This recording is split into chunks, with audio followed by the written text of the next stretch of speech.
ရမ်းမကောင်း အားလုံးပဲမင်္ဂလာပါဒီနေ့မှာတော့ဆရာတက်ကဆရာတို့ထက်တို့အိမ်နန်းလေးရပေါ့နော်ပွဲဈေးရှိတယ်ပေါ့နော်ဖျားဈေးရှိတယ်ဖျားပွဲတော်ဈေးရှိတဲ့အတွက်ကြောင့်မို့လို့ဒီနေ့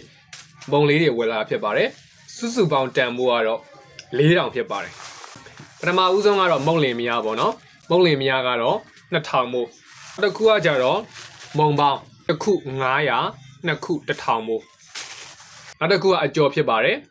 1000မို့8ခုမုံလေးတွေကိုစမ်းမပြခင်မှာစာအုပ်လေးနဲ့ပြန်ပြီးတော့မိတ်ဆက်ပေးပါမယ်။မနေ့ကဗီဒီယိုတင်လိုက်တာပေါ့နော် view တွေများပြီးတော့စာအုပ်တွေလာပြီးတော့မှာကြတဲ့အတွက်ကြောင့်မို့လို့ grade 5နမူနာမေကွန်နဲ့အမှတ်ပေးစီးမြင်းစာအုပ်10အုပ်ကျော်လောက်ပဲကျန်ပါတော့တယ်။ဝယ်ခြင်းတဲ့သူရှိလို့ရှိရင်မြန် TikTok CB တောင်းမလို့ရှိရင် Viber မှာလာပြီးတော့ high လိုက်ပါ။စာအုပ်ရောင်းပြီးသွားပြီဆိုတော့မောသွားပြီ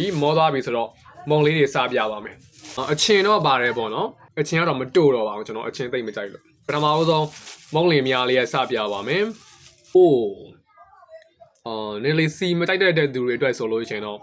စီတော့ပါတယ်ပေါ့နော်။ကျွန်တော်တို့အရင်ကြိုက်တယ်အထဲထဲမှာဘာတွေပါလဲတစ်ချက်ဖွင့်ကြည့်မယ်။အိုးအထဲထဲမှာတော့ပဲလေးရယ်စက်သွန်မိတ်လေးတွေရပါပါတယ်။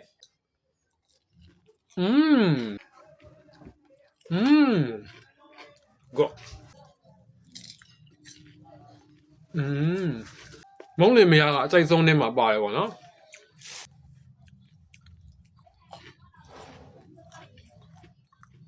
ပူပူလေးနဲ့ရမ်းစားတော့ကောင်းတယ်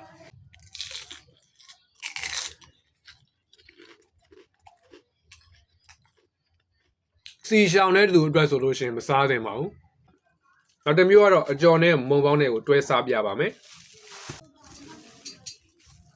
အိုးသူ့ရဲ့အပေါ်မှာပဲနဲ့မြေပဲလေးတွေဖြူထားပါတယ်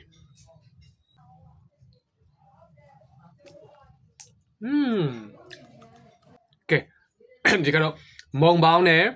အကျော်နဲ့ကိုတွဲစားပါမယ်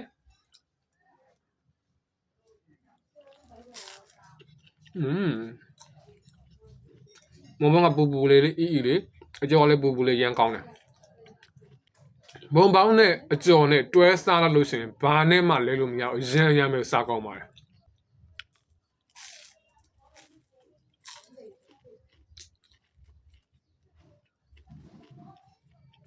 ဒီလိုပူးပြီးတော့ဒီလိုစားမယ်ကဲနောက်ဆုံးမှာတော့ကြာဇန်အရွက်စုံတုပ်စားပြမှာဖြစ်ပါတယ်ကြာဇန်ရဲ့အရွက်ရဲ့ကြောင်ရှာပွင့်ရဲ့ပါပါတယ်စားပြမှာဖြစ်ပါတယ်ကြောင်ရှာပွင့်လားတခုတ်ပွင့်လားတော့မသိဘူးမဲလေးပဲမကြည့်ကြောင်ရှာပွင့်လားတခွင်းပွင့်လားဆိုတာပြောခဲ့ပေးပါဦးစားပါမယ်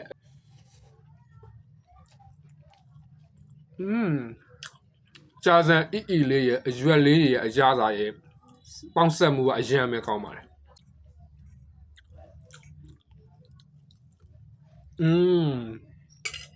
တံမြာသီးလေးရောညှစ်ထားတာဖြစ်တဲ့အတွက်ကြောင့်မို့လို့ဆင်လေးနဲ့ပေါ့နော်စားလို့ကောင်းပါတယ်အတုပ်ထဲကိုအကျော်လေးခြေပြီးတော့ထည့်စားပါမယ်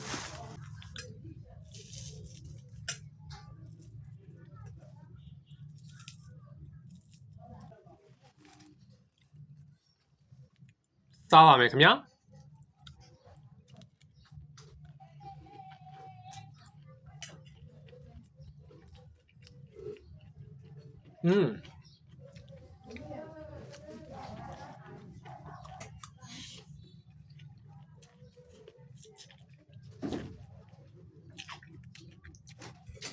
စားပြီးတော့ပါပြီဒီစာအုပ်လေးကိုဝယ်ချင်နေဆိုလို့ရှိရင်တော့ comment မှာရှိတယ်